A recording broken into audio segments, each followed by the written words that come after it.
7 hours about bias in the agency.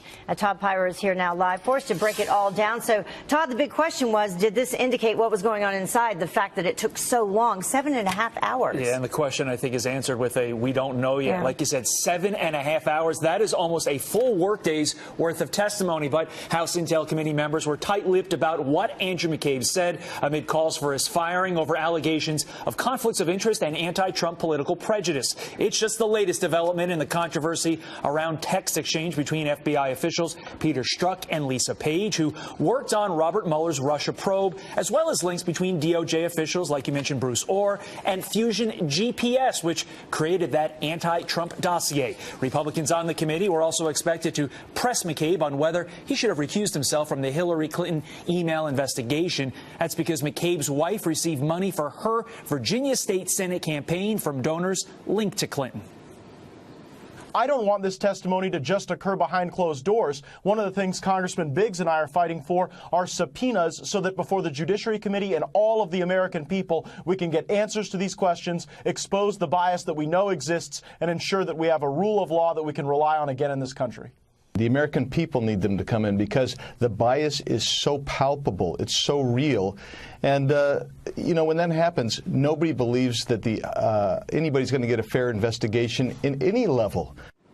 Meantime, the House is preparing to hold a standalone vote to renew a controversial warrantless surveillance program that the intel community says is critical to stopping terror plots. This as Republican Senators Rand Paul and Mike Lee said they would vote against any government spending bill that includes authorization of that part of the FISA law. So a lot going on, as you might imagine, on Capitol Hill, even though we're just a few days away from Christmas. Yeah, we'll see if maybe any of the Christmas vacations or breaks are delayed. Do you want to bet on that? I'm thinking they're going to get everything done because people like to be with their families, even congressmen. Yeah. All right. Thank you so much, Todd. Appreciate it. Next to this story, Bruce Orr, the Obama Justice Department official, demoted over his undisclosed meeting with Fusion GPS. That's the firm behind the anti-Trump dossier. They were doing opposition research on Trump.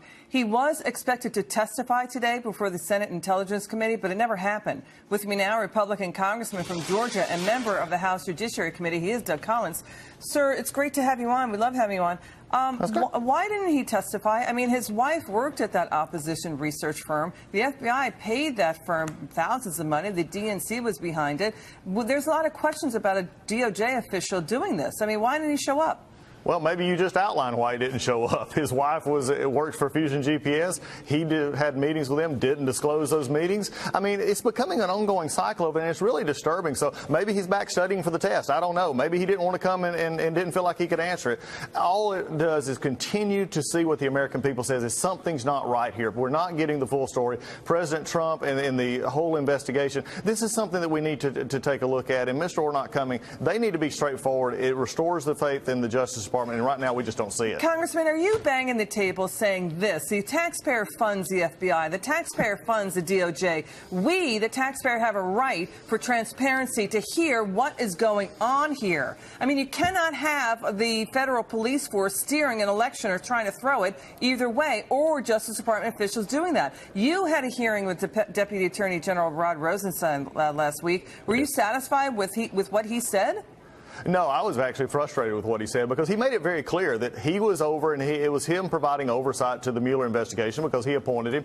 And I asked him at one point, I said, since you appointed him, and I believe Robert Mueller was a good man, I think that the direction of this investigation has went off track because the people that he put on the team. And so I said, I just feel like that he must be embarrassed by the way this is turned because this is not the way an investigation needs to be run. This is not what needs to happen. And when you have these current things that just keep eroding the trust of the American people, it really makes them try now to have to backtrack on their story, and that's not what the American people need. That's not what they need in this Justice Department, and I think we need that investigation to be free from this, and that's why we've called for a second special counsel to look into this, along with what the special investigator, the Inspector General, is already doing. I think at the end of the day, look, President Trump has been forthcoming. You know, it goes along all the time. He's wanting to see this. He's been cooperative. His attorney's been cooperative. It's now time for DOJ to be transparent as well. You know, you saw this with the IRS scandal, sidelining nonprofit, conservative nonprofits, questioning the size of government, ironically. I mean, this is about, it's right in our face. The Democrats, and then large number of federal workers are Democrats and they work in a union. It's like hiding in plain sight. Final word, Congressman. Well, I think at this point we're going to keep focused. I mean, what we're excited about is these investigations going on, but what we're doing with the work of the American people. That's tax reform. That's President Trump leading on what he said he was going to do, and that's where people are going to have a Christmas present, jobs. We're looking at growth. That's it.